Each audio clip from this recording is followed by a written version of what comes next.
Dear students of Become Final Hindi medium and English medium C sections, again I am came before you through the video lectures, and absolutely the topic is the process account. As you watch in the video, the one numerical problem which has been already dictated in the whiteboard, and the main feature of this numerical problem is that in the numerical problem there is a normal loss as well as the production is also available. So whenever in the numerical problems there is a normal loss and production, both the quantities are available, so there is a big possibility of abnormal loss and abnormal gain. Though it may be or may be not, it will depend when we make the solution. Then we will find out whether the actual production is how much and the normal loss which are given in the numerical problems, and actual loss is more than normal loss or less than normal loss. If the actual loss is more than normal loss, it will be treated abnormal loss, and if suppose the actual loss is less than normal loss, it will create a different situations which I will explain the today's numerical problem. So let me start the problem. Here is the solution: process A account, process B account, process C account. The column particulars, kilogram, rupees, particular, kilogram, rupee. Because the term which are given in the quantity will be put in the column of kg. First, material input, it's only in the process A.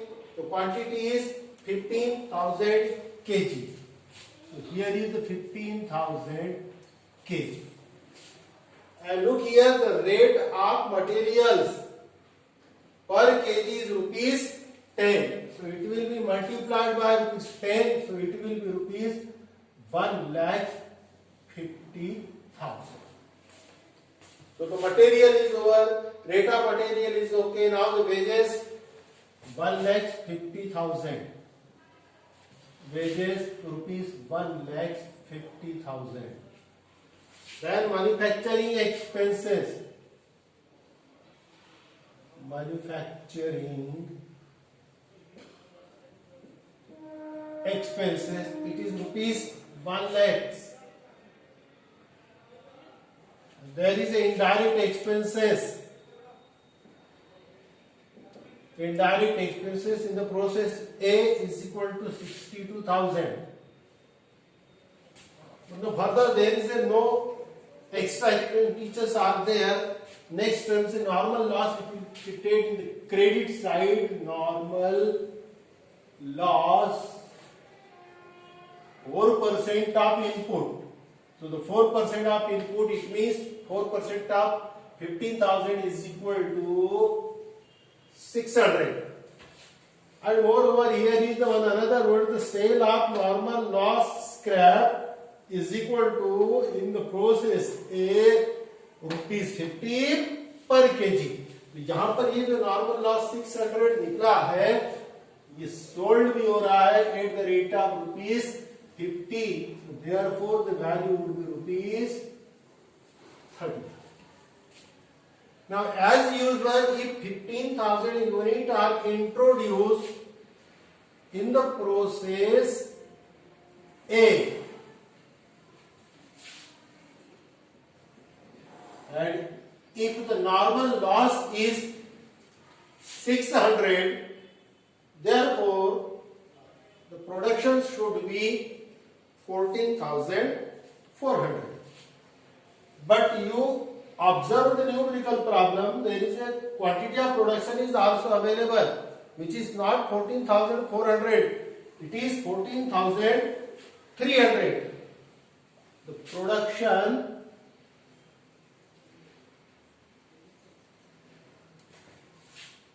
$14,300. When we make the total, it is not 15,000. There is a difference of 100 kg. Actually, this 100 kg is abnormal loss. Why? Because normal loss 600. So production should be 14,400. But actual production is 14,300. So here the production is not reduced, but loss is increased. It means the actual loss is here 700. 600 is normal loss and 100. Therefore, the actual loss is more than normal loss. Therefore, excess loss is called abnormal loss. Expert ने बोला था कि पहले 600 kg normal loss होगा, लेकिन इस process में actual loss 600 नहीं बल्कि 700 kg हो गया। इसका मतलब जो लॉस है ओरिजिनल वो नॉर्मल लॉस से ज्यादा हुआ। तो प्रोसेस अकाउंट की डेफिनेशंस के अनुसार जब एक्चुअल लॉस पहले से तय नॉर्मल लॉस की अपेक्षा ज्यादा हो जाता है, वो लॉस कहलाता है एबनॉर्मल लॉस। आप ये नहीं कह सकते कि आपका प्रोडक्शन घसर गया, प्रोडक्शन नहीं घस रहा बल्कि लॉस बढ़ गया। मैं कल के भी वीडियो लेक्चर्स में आपको बोला था इसके पहले कि आज भी फिर से रिपीट कर रहा हूं, the term is not the production reduce, production as it is.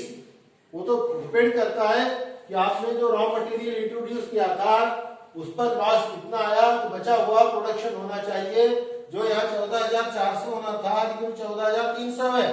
वो इसीलिए क्योंकि आपका लॉस 600 नहीं बल्कि 700 है। तो इसमें जो 600 तो पहले से तय था क्योंकि वो फोरकास्टिंग था, उसके बारे में कोई दो राय नहीं है, लेकिन जो एक्सेस आया वो हो गया एबनॉर्मल लॉस। अब आपको इसकी कॉस्ट फाइंड आउट करनी है, तो इसकी कॉस्ट हम फाइंड आउट करेंगे। पहले टोटल करेंगे डेबिट की 462 4,62,000। अब 4,62,000 तो इसकी जब कॉस्ट निकालेंगे तो कॉस्ट सीधा इसका डेबिट की टोटल एक्सपेंडिचर माइनस क्रेडिट का सेल ऑफ स्क्रैप और wastage whatever it may be divided by debit का input unit minus normal loss 600 और इसको मल्टीप्लाई होगा 100 से। तो आप उसकी टोटल कीजिए तो जो रिफ्लेक्शन उसका निकल करके आएगा उसके हिसाब से इसकी कॉस्ट बनेगी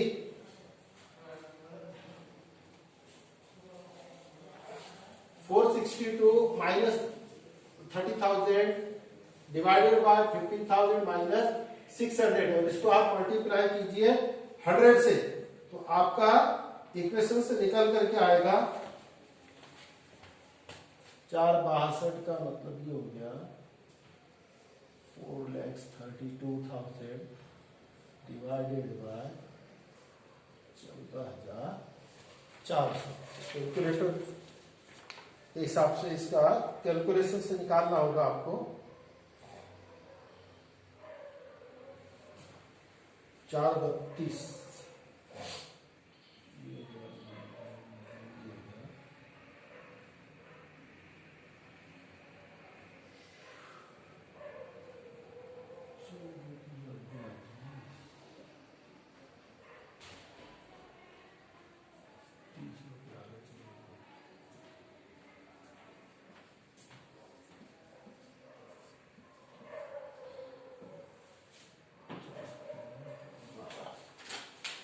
1 minute।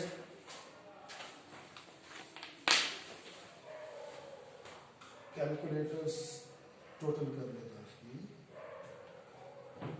4,32,000 divided by 1,4,000 is equal to 30 multiplied by 100 is equal to 3,000. This is 3,000. Now 4,62,000 minus 33,000 is equal to 439. 439 divided by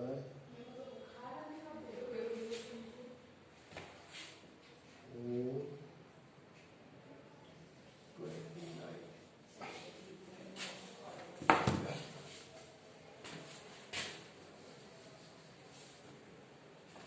15,000 minus 600 is equal to normal production. Normal cost 462 minus sale of scrap divided by number of unit actually multiplied by abnormal loss 100. So you got the value at the rate of rupees 30.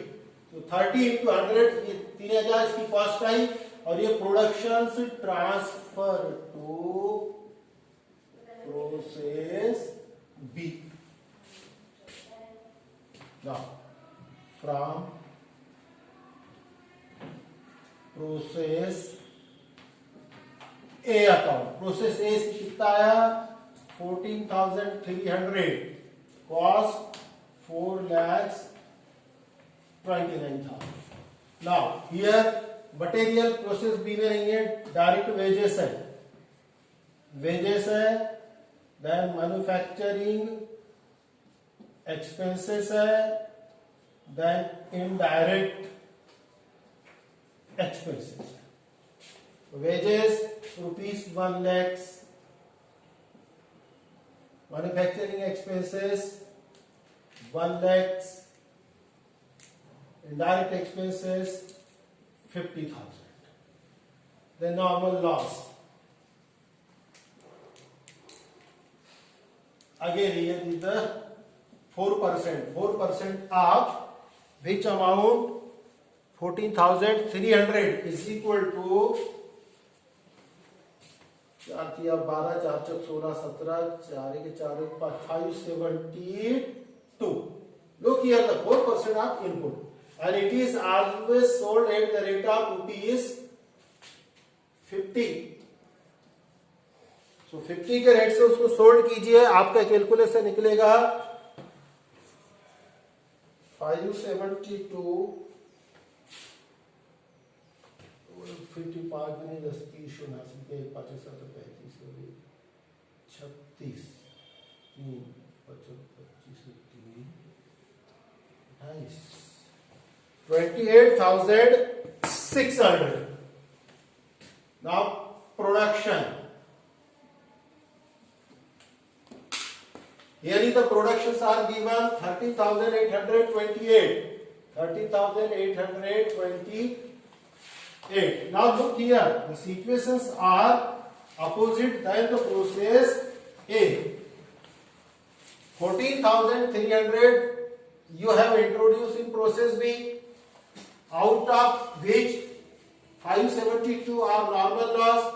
Therefore productions होना चाहिए था 13,728, but यहाँ production दिख रहा है 13,828. प्रश्न ये उठ रहा है कि इसकी टोटल ज्यादा दिख रही है. ये आप इसको गौर से देखिए तो ये देखिए 8 2 10 7 2 9 10 की 0 80 के 1 5 6 और 8 14 की 4 1 2 3 4, ये 14,400 हो गया. ये कैसे हुआ जबकि आपका तो लगा हुआ यूनिट ही 14,300 है. तो 400 ज्यादा कैसे हुआ? 400 ज्यादा नहीं हुआ. दरअसल जो नॉर्मल लॉस था आपका 572, एक्चुअल लॉस इससे कम हो गया. और कितना कम हुआ है? जो कम हुआ है वो है एबनॉर्मल गेन. दो टर्म्स आती है इसमें. यहां देखिए input minus normal loss, production घटा करके बच गया था, ये लॉस ज्यादा था तो एबनॉर्मल लॉस हुआ. यहां देखिए 14,300 के 4% 572 गया, लेकिन जो अपेक्षा थी कि प्रोडक्शन लॉस इतना आना चाहिए वो उतना नहीं, उससे भी कम हुआ है क्योंकि प्रोडक्शन बढ़ा हुआ है. यदि ये 572 रहता है तो ये 13,728 होनी चाहिए, जबकि आपका प्रोडक्शन है 13,828. तो ये 100 से क्यों बढ़ा? बिकॉज आपका जो लॉस है वो 572 नहीं 472 हुआ है. दरअसल यहाँ पर ये 100 रुपए की आपकी बचत हो गई है. This situation is called abnormal gain. अब इसका कैलकुलेशन भी वैसा ही होगा जैसे एबनॉर्मल लॉस का हुआ था. तो टोटल करने के पहले कैलकुलेशन करना होता है. निकालेंगे कैसा? तो सेम डेबिट की टोटल, डेबिट की टोटल मीन्स ये देखिए 4 और एक 5 और 6,79,000 6,79,000 माइनस क्रेडिट के स्क्रैप सोल्ड की amount 28,600 divided by input unit means 14,300 minus normal loss 572। इसका कैलकुलेशन करके जो निकलेगा उससे हम 100 से करेंगे मल्टीप्लाई, और ये जब आपका कैलकुलेशन आप करोगे तो ये वैल्यू आएगी 4738, क्योंकि आपको ये माइनस ये 14,300 माइनस 72, इसका आप कैलकुलेशन करने जाओ तो ये आएगा 47.377 समथिंग। तो 47.37 समथिंग को 100 से मल्टीप्लाई किए तो ये इसकी वैल्यू निकल कर आ। ओके, अब करेंगे हम टोटल। तो देखो 14,300 और 14,400, इसमें 679 में और 4738 ऐड करना होगा तो टोटल आएगी 683,038 683,338। अब यहां पर कॉस्ट ऑफ प्रोडक्शन आपको कैलकुलेट नहीं करनी है, ये टोटल में से डायरेक्ट इसको आप माइनस कर दीजिए तो प्रोडक्शन की वैल्यू निकल कर आएगी 38, 7 6 13 के 3 हासिल किया, 1 8 9 और 4 13 की 3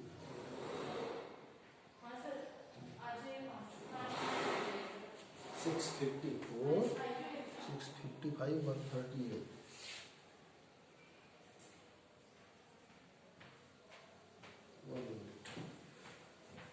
683,738।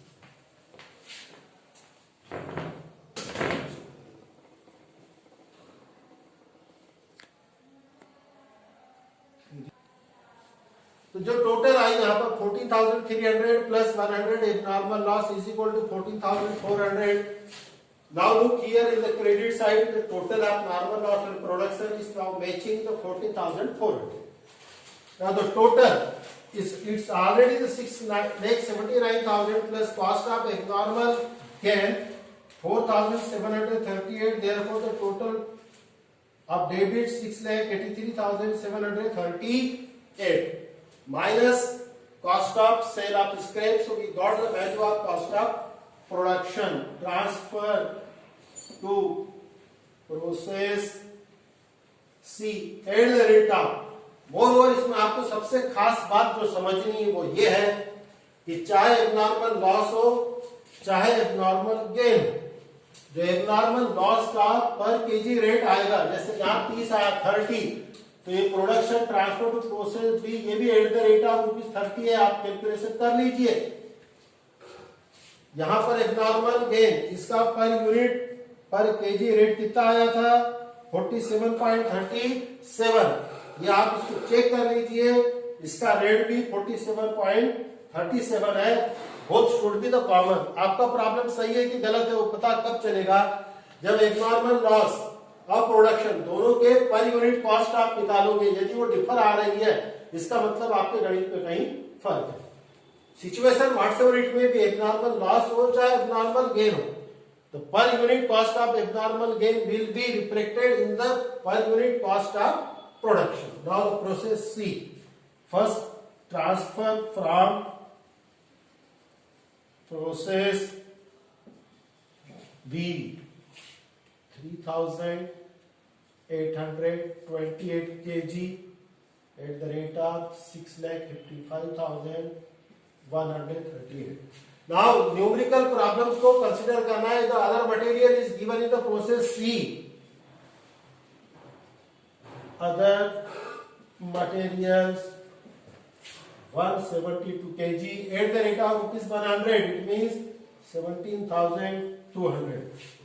Then wages, then manufacturing expenses, then indirect expenses. So the wages 1 lakh,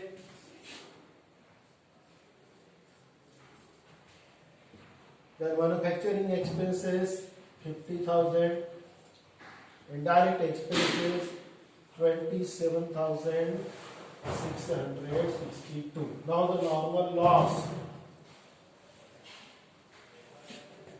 4%. Look here, सबसे जो बड़ी बात आपको यहाँ पर ध्यान देने योग्य है वो यही कि अभी तक आपने इनपुट यूनिट पे निकाला था, लेकिन यहाँ इनपुट यूनिट एक नहीं दो है. One input unit is transfer from process B which is 13,828 और अदर मटेरियल 172. तो ये आप पूरा चेक कीजिए.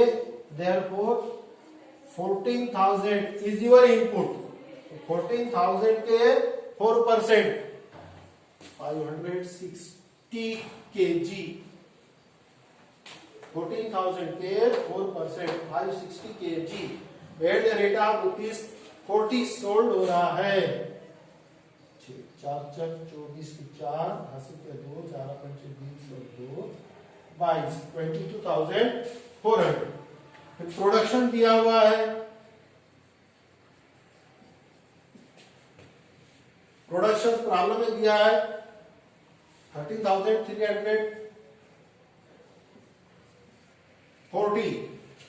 Now look here, the 13,340 plus 560 is equal to 13,900. Again there is a problem. Your total input is 14,000. आपका टोटल इनपुट है 14,000. 14,000 में से 560 यदि नॉर्मल लॉस होता है तो आपका प्रोडक्शन आना चाहिए था 13,440, जबकि वो दिख रहा है 100 से कम. तो आप फिर से वही बोलोगे सर प्रोडक्शन कम हुआ. मैं बोलूंगा प्रोडक्शन कम नहीं हुआ, लॉस ज्यादा हुआ. बिकॉज प्रोसेस अकाउंट की डेफिनेशन वही कहती है कि whenever the actual loss is more than normal loss, the excess of loss is called abnormal loss. वही बात यहां फिर से आ गई. ये 100 kg से आपका एबनॉर्मल लॉस इस प्रोसेस के अंदर में है. चलिए उसकी कॉस्ट निकालनी है. क्या रूल बताया था मैंने? डेबिट की टोटल. चलो डेबिट की टोटल कीजिए. आपकी डेबिट की टोटल कितनी आ रही है आपकी? 8,50,000 है क्या? चेक कर लेते. 8 2 10 3 1 4 6 10 1 2 2 4 6 10 7 5 12 12 7 19 और 1 20 की 0 2 5 6 1 7 5 12 2 14 15 की 5 6 और 1 7 और 1 8. 8,50,000. Any doubt? 8 2 10 3 1 4 6 10 2 2 4 6 10 8 7 15 5 20 की 0 2 5 7 8. Okay. Now 8,50,000 minus sale of normal loss 22,400 divided by input unit 14,000 minus loss unit 560 into value कितने की निकालनी है? 100 की. कीजिए कैलकुलेशंस. आपका कैलकुलेशन आना चाहिए.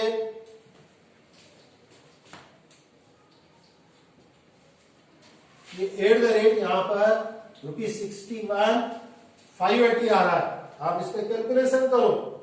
61,580 को आप 100 से मल्टीप्लाई कर दो तो ये कॉस्ट निकल गई. इसका मतलब यहाँ दो बातें निकली है कि एबनॉर्मल लॉस की आपकी वैल्यू भी निकल गई, एबनॉर्मल लॉस पर यूनिट भी आपको निकल गया. और प्रॉब्लम चेक करना है तो प्रॉब्लम चेक होगा आपका 850 में से ये दोनों अमाउंट आप माइनस करो. So you got the value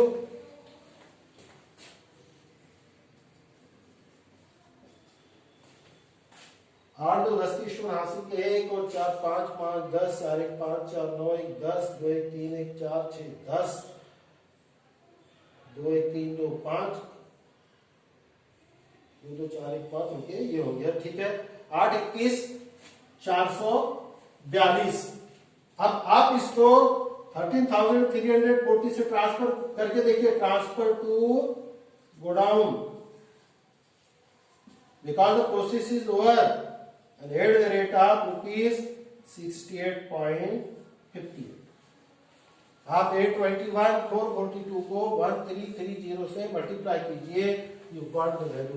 therefore ये देखिए, ये वैल्यू सेम, ये इधर इक्वल और यहां पर भी equal. This is the symbol और problem is correct. As far as concerned the process account, these are the variety, and another one problems I will dictate in the next video, that will be including the opening stock and closing stock. Thank you.